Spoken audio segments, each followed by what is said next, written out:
नमस्ते बच्चों आप पढ़ रहे थे भारत में वनस्पतियों के प्रकार।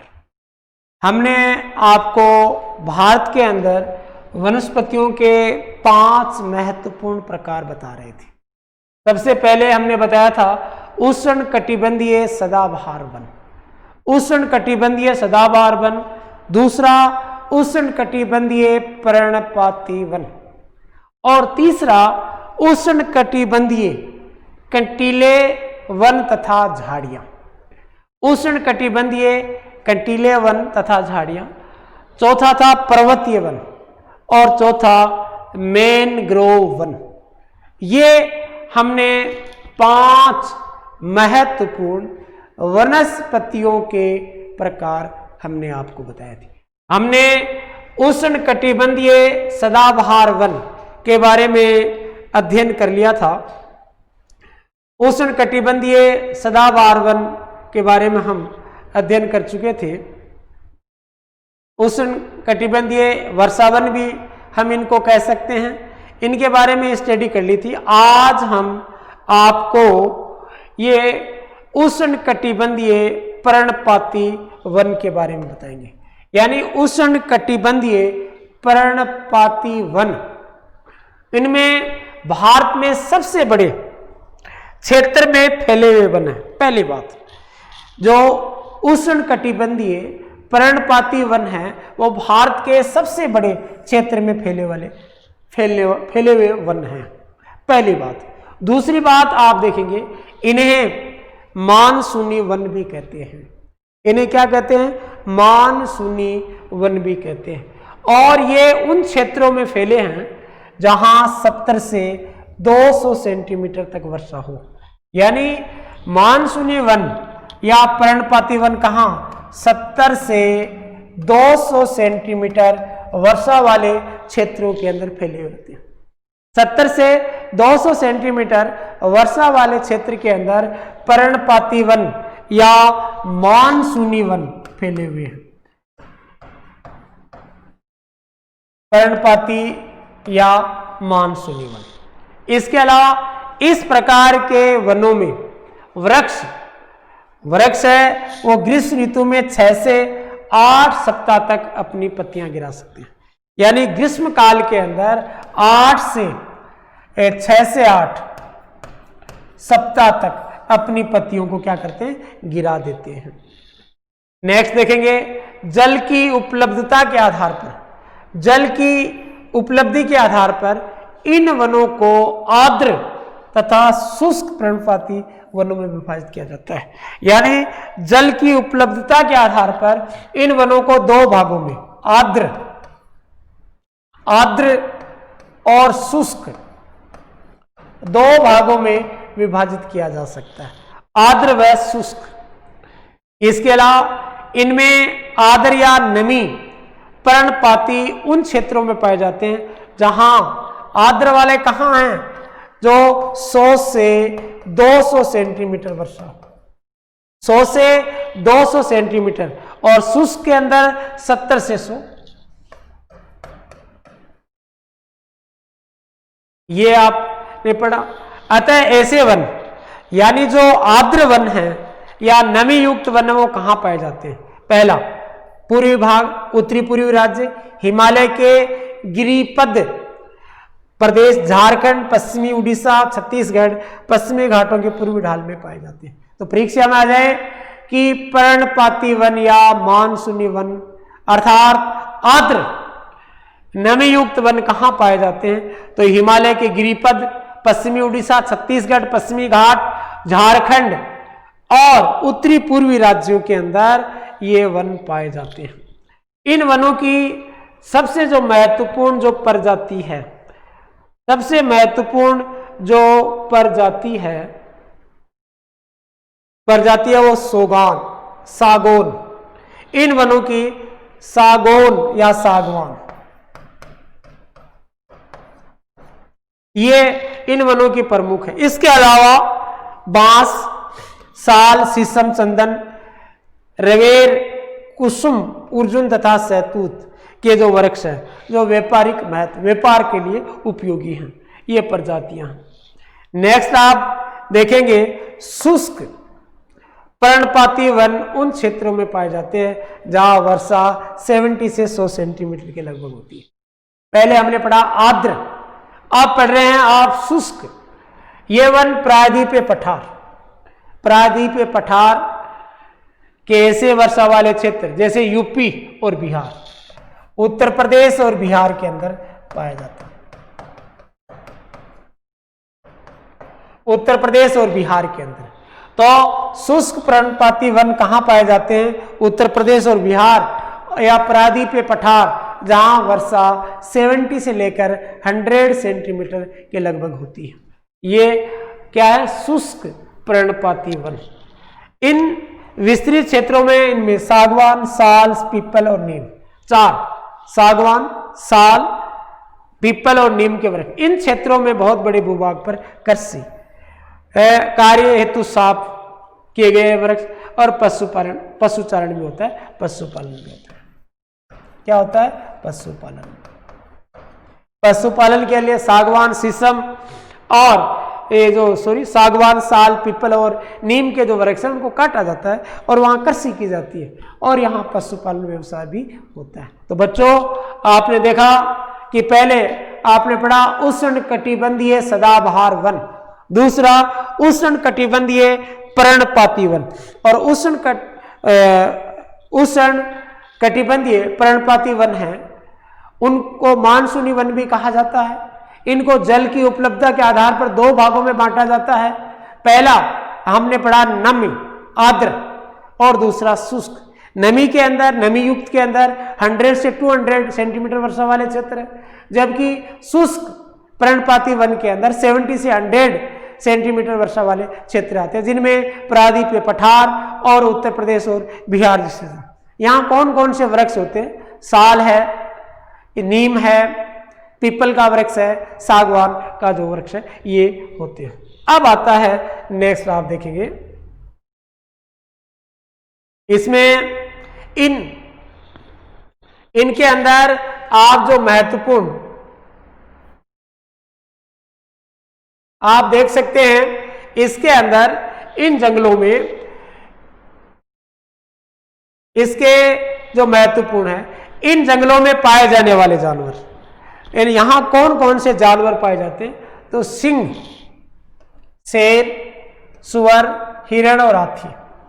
विविध प्रकार के पक्षी भी पाए जाते हैं, छिपकली है, सांप है, कछुआ है, ये भी यहाँ पाए जाते हैं। पक्षी, छिपकली, सांप, कछुए ये यहाँ पर पाए जाते हैं। जानवरों के अंदर सिंह, शेर, सुअर व हिरण, हाथी है। पर्णपाती जो वन है, मानसूनी वन है, वहां पर पाए जाते हैं। तो बच्चों आपने पहले पढ़ा था उष्ण कटिबंधीय सदाबहार वन, उसके बाद में आपने पढ़ा उष्ण कटिबंधीय पर्णपाती वन। अब आप तीसरा जो महत्वपूर्ण प्रकार है वह है कंटीले वन तथा झाड़ियां। कंटीले वन तथा झाड़ियां। कंटीले जिन क्षेत्रों में 70 सेंटीमीटर से कम वर्षा होती है, यानी 70 सेंटीमीटर से कम वर्षा होती है, वहां कंटीले वन तथा झाड़ियां पाई जाती है। इस प्रकार के वनस्पति देश के उत्तरी पश्चिमी भागों में, देश के उत्तरी पश्चिमी भागों में इस प्रकार की वनस्पति पाई जाती है। राज्यों में गुजरात है, राजस्थान, छत्तीसगढ़, एमपी, उत्तर प्रदेश और हरियाणा। गुजरात, राजस्थान, छत्तीसगढ़, मध्य प्रदेश, उत्तर प्रदेश तथा हरियाणा के अर्ध शुष्क क्षेत्र शामिल है। आकाशिया, खजूर, यूफोर्बिया तथा नागफनी यहाँ के मुख्य पाद प्रजाति है। यहाँ की मुख्य पाद प्रजातियां कौन कौन सी है? आकाशिया, खजूर, यूफोर्बिया और नागफनी यहाँ की मुख्य पाद प्रजातियां हैं। इन वनों के वृक्ष बिखरे हुए होते हैं, इनकी जड़ें लंबी होती हैं, वृक्ष बिखरे होते हैं, जड़ें लंबी होती हैं, जल की तलाश में ये जड़ें चारों तरफ फैल जाती हैं। क्या है? चारों तरफ फैल जाती हैं जड़ें। आप इनके चित्र के माध्यम से देख सकते हैं, ये कंटीले वन तथा झाड़ियां हैं। ये बिखरी हुई होती है और इनकी जड़ें लंबी होती है और जल की तलाश में ये जड़ें चारों तरफ फैल जाती है। पत्तियां प्राय छोटी है। पत्तियां क्या होती है? छोटी होती है, जिनमें वाष्पीकरण कम होता है। शुष्क भागों में झाड़ियां और कंटीले पाद भी पाए जाते हैं। शुष्क क्षेत्र होते हैं, वहां कंटीली झाड़ियां व पाद भी पाए जाते हैं। इन जंगलों में कहा जाता है, इन कंटीले वन तथा इन जंगलों के अंदर चूहे, खरगोश, लोमड़ी, भेड़िए, शेर, सिंह, जंगली गधा, घोड़े तथा ऊंट पाए जाते हैं। तो कंटीले वन तथा झाड़ियों के अंदर क्या क्या जानवर पाए जाते हैं? चूहे हैं, खरगोश है, लोमड़ी, गिद्दड़, भेड़िया वगैरह ये यहाँ पाए जाते हैं। तो बच्चों, आपने कंटीले वन तथा झाड़ियां। चौथा आपका है पर्वतीय वन। पर्वतीय वनों में, पर्वतीय क्षेत्रों में तापमान की कमी है। तापमान की कमी तथा ऊंचाई के साथ साथ प्राकृतिक वनस्पति में भी अंतर देता है। तापमान की कमी और ऊंचाई के साथ साथ प्राकृतिक वनस्पति में भी अंतर दिखाई देता है। वनस्पति में जिस प्रकार का अंतर हम उष्ण कटिबंधीय प्रदेशों में टुंड्रा की ओर देखते हैं, उसी प्रकार का अंतर, यानी उष्ण कटिबंधीय प्रदेशों में टुंड्रा के अंदर जो अंतर देखते हैं, ठीक वही पर्वतीय भागों में ऊंचाई के साथ साथ देखने को मिलता है। ऊंचाई के साथ साथ क्या मिलता है? परिवर्तन देखने को मिलता है, देखने को मिलता है। इसमें आप देखेंगे पर्वतीय वन के बाद इनमें 1000 से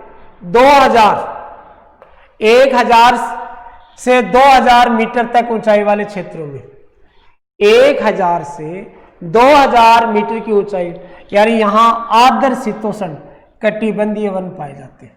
आर्द्र शीतोष्ण कटिबंधीय, इनमें चौड़ी पत्ती वाले ओक, चेस्टनट वृक्षों की प्रधानता होती है। यानी 1000 से 2000 ऊंचाई तक में कौन से जो वृक्ष पाए जाते हैं? ओक और चेस्टनट।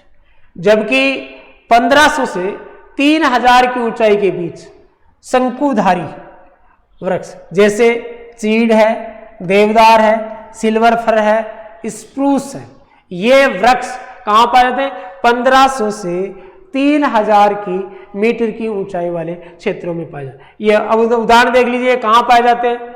हिमालय के दक्षिणी ढलान, दक्षिण और उत्तरी पूर्वी भाग में, भारत के उत्तर पूर्वी भाग के अंदर भी ये अधिक पाए जाते हैं। इसको शीतोष्ण कटिबंधीय घास के मैदान पाए जाते हैं। नेक्स्ट आप देखेंगे 3600 मीटर से अधिक ऊंचाई पर, 3600 मीटर से अधिक ऊंचाई पर शीतोष्ण कटिबंधीय वन तथा घास के मैदानों के साथ अल्पाइन वनस्पति ले लेते। सिल्वर फर, जूनिफर, पाइन व वृक्ष इन वनों के मुख्य वृक्ष हैं। जैसे जैसे हिमरेखा के निकट पहुंचते हैं, इन वृक्षों के आकार क्या हो जाते हैं? छोटे हो जाते हैं। इन वृक्षों के आकार छोटे होते हैं।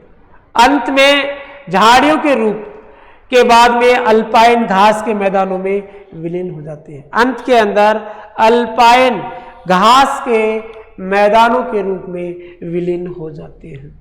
इनका उपयोग गुज्जर तथा बक्करवाल जैसे घुमक्कड़ जातियां, बक्करवाल व गुज्जर जो घुमक्कड़ जातियां एक स्थान से दूसरे स्थान पर घूमती रहती है, वह पशु चारण के लिए किया जाता है। इन घास के मैदानों का प्रयोग जो घुमक्कड़ जाति है, घुमक्कड़ जातियों में गुज्जर व बक्करवाल ये पशु चारण के लिए इनका उपयोग करती है। अधिक ऊंचाई वाले भागों में मॉस, लिचन घास टुंड्रा वनस्पति का एक भाग है। ये टुंड्रा वनस्पति का एक भाग है, वो ये पाया जाता है। इन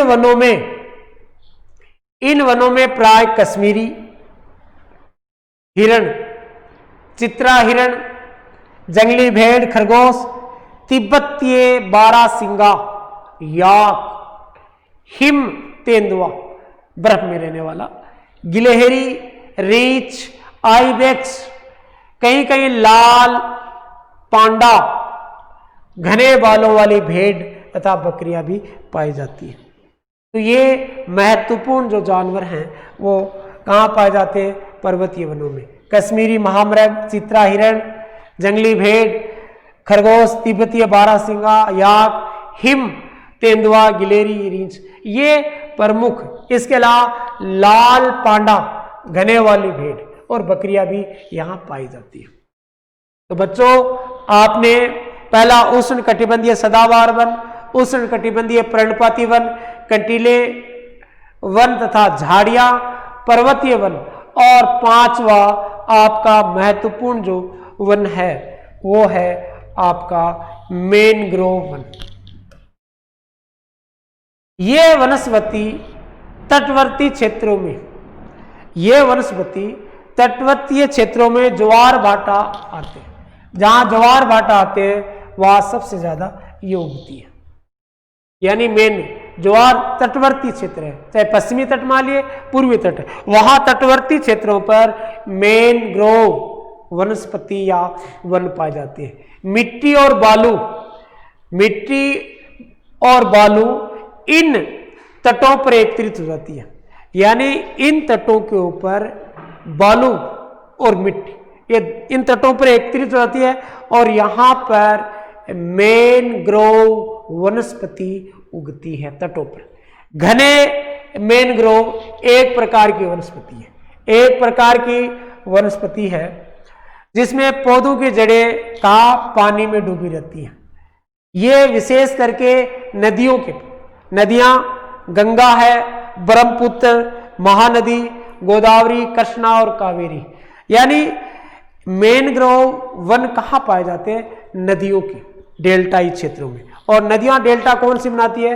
गंगा, ब्रह्मपुत्र, महानदी, गोदावरी, कृष्णा, कावेरी नदियों की। ये भाग के अंदर ये गंगा ब्रह्मपुत्र डेल्टा, जो सुंदरवन डेल्टा का निर्माण, वहां सुंदरी वृक्ष पाए जाते हैं, सुंदरी वृक्ष पाए जाते हैं। इनकी लकड़ी मजबूत होती है।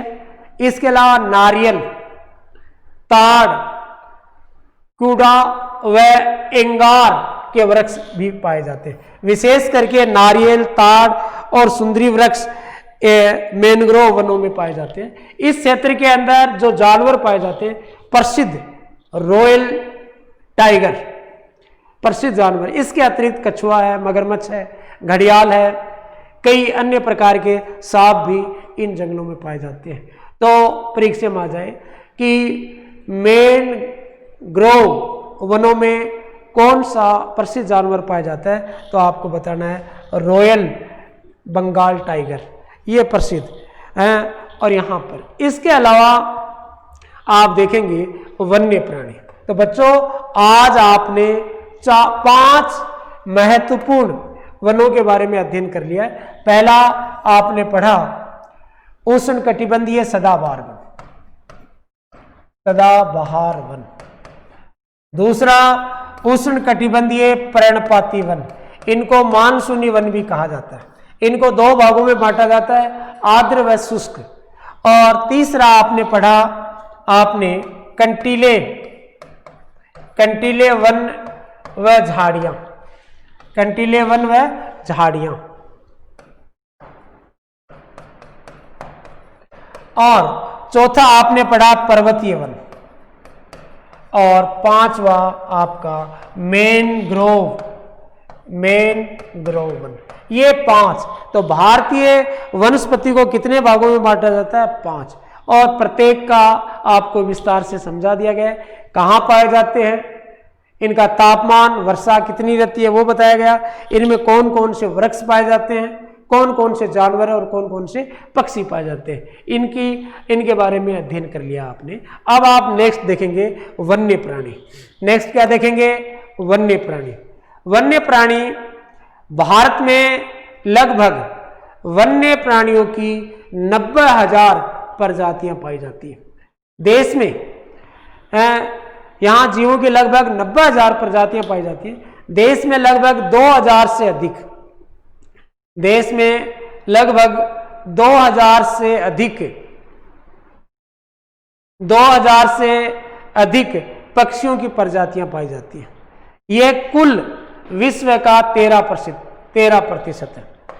तो हमने वन्य जीवों की 90,000 प्रजातियां पाई जाती है। इसके अलावा पक्षियों की 2000 प्रजातियां पाई जाती है पक्षियों की। और टोटल विश्व का जो कुल प्रतिशत है कितना है? 13% है। 13% है। यहाँ मछलियां 2546, मछलियों की 2546 यानी 2546 प्रजातियां पाई जाती है, जो विश्व का लगभग कितना है? 12%। विश्व की कुल जो मछलियां उनका 12% इंडिया के अंदर पाई जाती है। इसके अलावा भारत में विश्व के 5 से 8% उभयचरी, सरीसृप तथा स्तनधारी जो जानवर हैं वो भी पाए जाते हैं। स्तनधारी या दूध देने वाले, इसके अलावा भूमि के नीचे रहने वाले, और तीसरा भूमि के ऊपर रहने वाले 5 से 8% जानवर इंडिया में पाए जाते हैं। ये पढ़ा। इसके स्तनधारी जानवरों में सबसे अधिक महत्वपूर्ण हाथी है। स्तनधारियों में कौन सा जानवर सबसे ज्यादा प्रसिद्ध है? वो हाथी है। यह हाथी कहाँ पाया जाता है? असम, कर्नाटक और केरल। असम, कर्नाटक व केरल के उष्ण तथा आर्द्र वनों में पाए जाते हैं। तो भारत में हाथी कहाँ? केरल, कर्नाटक और असम में पाया जाता है, और वहां पर भी उष्ण व आर्द्र वनों में पाए जाते हैं। एक सींग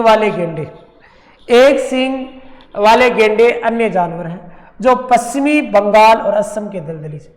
तो एक सींग वाला गेंडा कहाँ पाया जाता है? तो आपको पश्चिम बंगाल और असम में पाया जाता है। परीक्षा में आ जाए एक सींग वाला गेंडा कहाँ पाया जाता है, तो आपका आंसर होगा पश्चिमी पंजाब व असम में पाया जाता है। हाथी भारत में सबसे ज्यादा कहाँ? केरल, कर्नाटक व असम में पाए जाते हैं।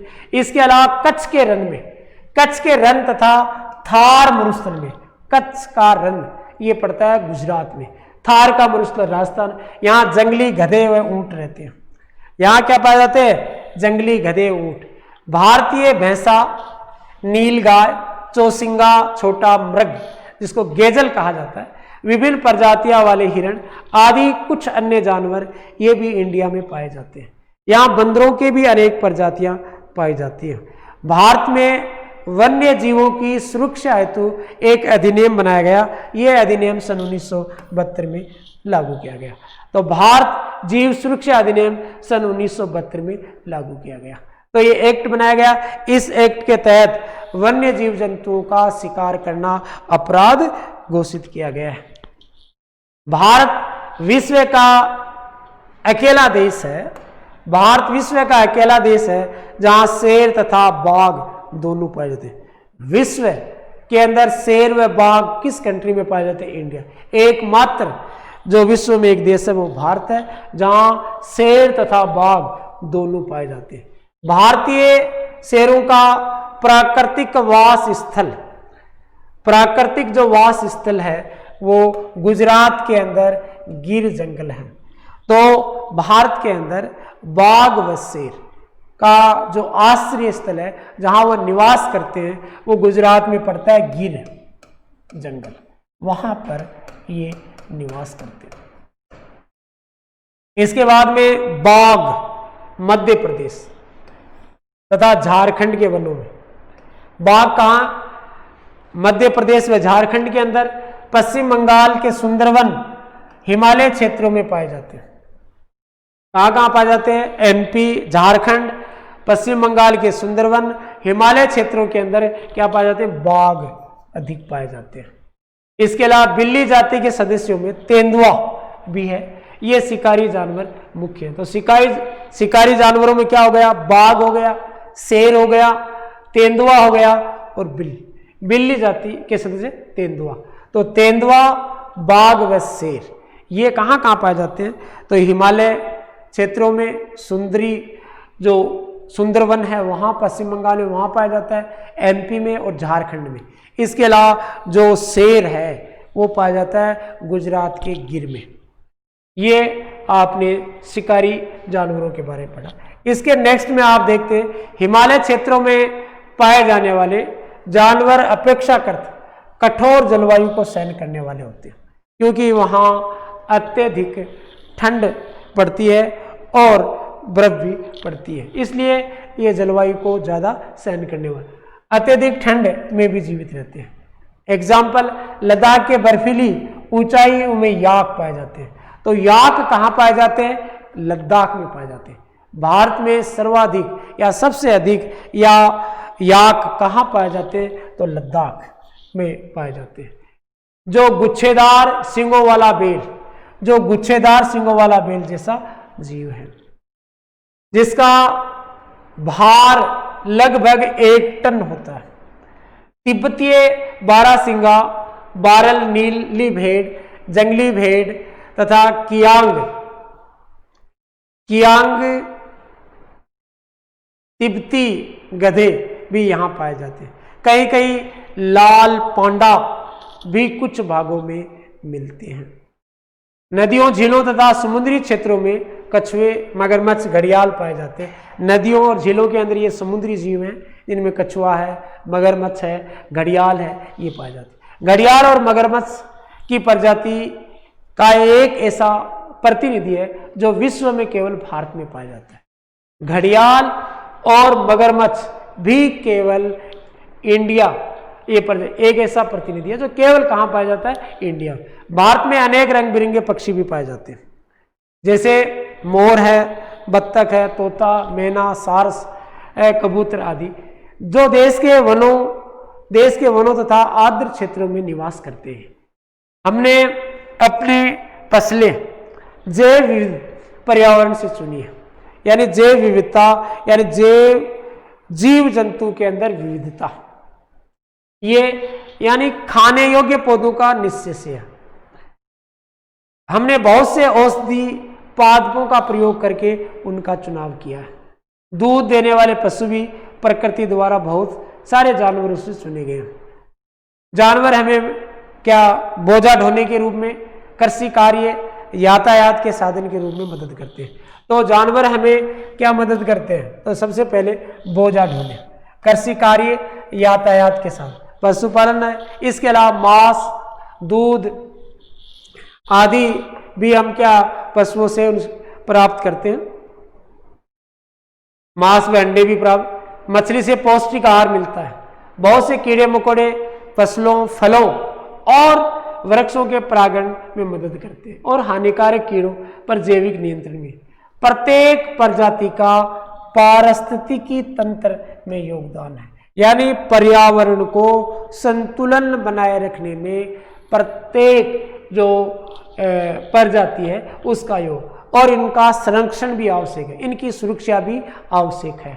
जैसा कि पहले बताया गया, मनुष्यों द्वारा पादपों और जीवों के अत्यधिक उपयोग के कारण पारिस्थितिकी तंत्र असंतुलित हो गया, यानी मानव द्वारा अविवेकपूर्ण ढंग से पादप व जीवों का जो विदोहन किया जा रहा है, जो उपयोग किया जा रहा है, उससे पारिस्थितिकी जो तंत्र है असंतुलित हो गया।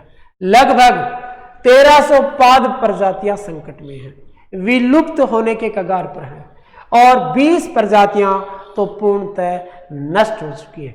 1300 तो क्या है, विलुप्त होने के कगार पर हैं, और जबकि 20 प्रजातियां पूर्णतः नष्ट हो चुकी है।